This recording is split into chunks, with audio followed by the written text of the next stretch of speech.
Unions, both the Barbados Secondary Teachers Union as well as the Barbados Union of Teachers was also present.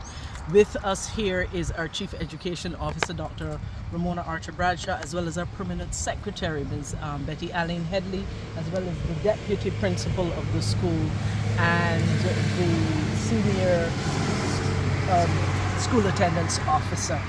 And we thought that it was important for us to have this meeting this morning because there were a number of issues over a period of time that have impacted the school.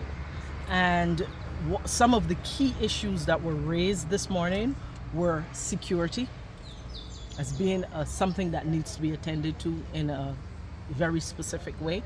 And we made some very specific commitments about that. The board will, of course, need to now review the security situation at the school and be able to put a plan in place very quickly.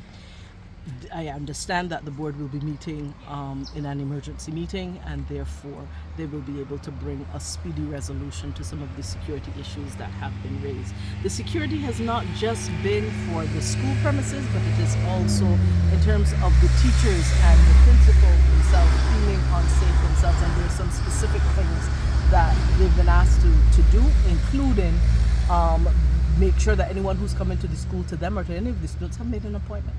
And if you have not made an appointment, you show up at the gate and you do not have a legitimate reason to be here, that indeed that you will not be allowed in. We know that there are parents who like to bring lunch for their children. They come in and pick up the children, they drop off the children, do many things with their children.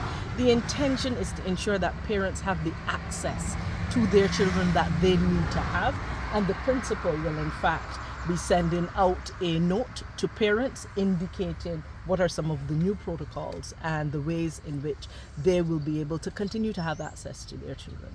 We have also determined that the children are to be encouraged to be at school on time. We strongly encourage them to be at school on time because we want to ensure that at the appropriate time the gates of the school will be closed. However, I want to make it clear, while those gates will be closed, we have no intention of denying access to education of any of the children. And so the principal and the management of the school have been asked to come up with a proper plan to ensure that children have access to education, that the teachers are able to access the school with the freedom that you would expect them to do, and have the kind of support from security that will allow them to feel safer, while the board itself does the work that the board has to do to ensure that the longer term, more medium and longer term solutions are put in place to improve the security. So security was one matter. A second matter that was raised was resourcing of the school. Too many teachers are saying that they have to pull their pockets, and this is across the entire education system. This situation here was particularly acute, and there were some resources that had to be put in place. Things for printing, simple things that are part of stationery and supplies and being able to perform the basic services. We are going to be closing the gate at 9:30. We will issue appointments for parents. If the parent comes and they don't have an appointment, but it is something that we feel we have to access, then we will designate an area where that parent will stay, where they cannot interact with the school, for the safety of the parent and for the safety of the children. Anyone coming to see their child, we will be bringing the child to them. We will no longer be escorting them into the general body of the school. Who will be responsible for doing these things and perhaps guarding the parents? If you said there's a designated area, have you identified where that area is? We've identified the area, and it will be in plain view of the security officers.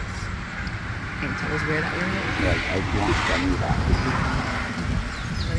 You have mentioned that there's plans to meet, say, in a few weeks to continue to discuss that. Can you tell us a bit more about that? In fact, there were very concrete steps that we said we would take in each of those areas that I described. And Ms. Joy Adamson, who is our Deputy Chief Education Officer with responsibility for schools, will be convening a meeting in about 2 weeks to update on what specifically has been done pursuant to the agreements that we made today. And it will be her responsibility to ensure that we do follow up and do what is done, and in fact to convene that meeting and to report to the team what has happened, and we have decided to do so before the end of term.